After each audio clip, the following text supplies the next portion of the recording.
In a previous video, Tina talked about remembering. I hope you'll go back and watch that video because it's really important. Another way of working through remembering is helping a client to break apart their own story or their own experience. I'm standing in the mental quadrant right now. Recently, I was working with a young man who had a real challenge in the way that he was caught in his black and white thinking.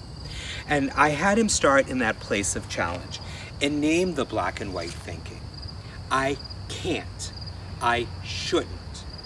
I won't be able to.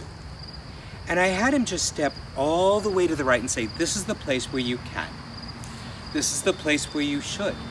This is the place where you would be able to.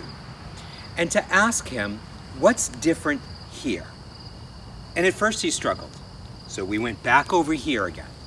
Tell me about this place. How does your brain work in this place? What are the stories that your brain tells you when you're here? If you were to allow yourself to come here, what stories would your brain allow you to do? What ways would you be allowed to think? And little by little, he was able to create an openness in the way that he was thinking. The magic of that exercise is it only took about 2 minutes. But once we got through those 2 minutes of getting him to start to break through some of that black and white thinking, he actually started moving around the wheel, and he could start talking about the way he was feeling about his body and the way that he was living in his body and the constriction he was having, which then led us to the challenges of his feelings.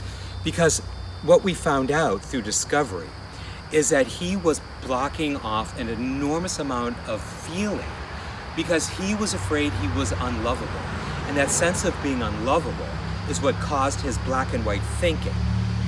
Just by being able to stay in that first quadrant and going through a very simple remembering exercise, we literally worked all the way through the wheel and ended up completing the wheel, because then I could say to him, so what? So what does this mean? And he could tell me, it means that I have hope and I have choices. And that was an opening.